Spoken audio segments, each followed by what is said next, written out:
Well, you guys have found ways to win all types of games in this series, high scoring, low scoring, as we saw the other night, 2-1. So you have to be pleased that they've adapted and playing a style that's, conducive not only to winning, but for the opponent in the game they're playing. Yeah, well, we've just approached every game one game at a time. We haven't looked at it really as a 7-game series. We approach it one game at a time, and sometimes you find success offensively, and sometimes the game's a little bit tighter, and the ref calls it differently because refereeing's a little different from game to game, and you have those games that are tighter. So, it's encouraging that we can play both sides of the coin on that. But hopefully, we'll continue to find the offensive side and continue to keep the pucks out of our net.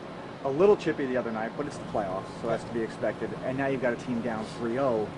It could get more chippy tonight. Do you have to warn your players, just play the game, don't get caught up in that other stuff? Yeah, no, discipline's always a factor in games, and we have to stay out of the penalty box. We don't want to give them any chances that are on the lack of our discipline. So staying out of the box will be key, and hopefully if we continue to play our game, they'll be forced to take a few penalties, and we can capitalize on our power play.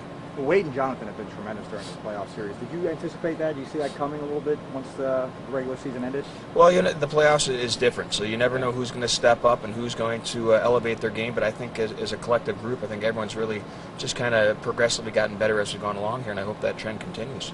And I don't have to tell you, closeout games are the most difficult to win because they're playing for everything now, and they actually finished ahead of you in the standings this year. So whether it's tonight, tomorrow, whatever it is, not going to be easy. And obviously, you don't want to get to a situation where it's 3-1, 3-2, and all of a sudden.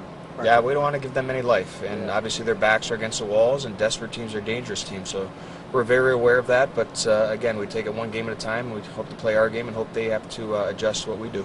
Now, you only finished 1 point behind them in the regular season standings, but still, when you go on the road in the playoffs, it's not easy. Are you surprised to be up, or at least coming out of Orlando up 2-0?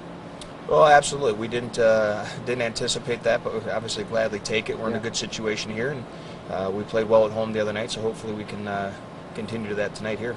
Biggest key for tonight, is it just simply stay the course, play the game you've been playing, and again, don't get caught up in that chippiness where it sends you to the box? Yeah, I think it's just a matter of executing our game plan and staying with what we're doing, because we're doing a lot of good things, but they are a very dangerous team, offensive team. They've got some capable goal scorers on their team, and they obviously finished ahead of us in the standings for a good reason. They're a good hockey team, and we have to be aware of that and not take them too lightly tonight. One last thing, only one team in the history of the Kelly Cup playoffs has rallied from down 0-3. You guys, 4 years ago. You can remind them of that, can't you? So they know to keep that foot on the gas and don't let up. Yeah, it could happen. It absolutely can happen. And just numbers are any way you want to read them and construe them. But it's we're in a good situation, and we want to take full advantage of it and not have to play any more hockey than we need to.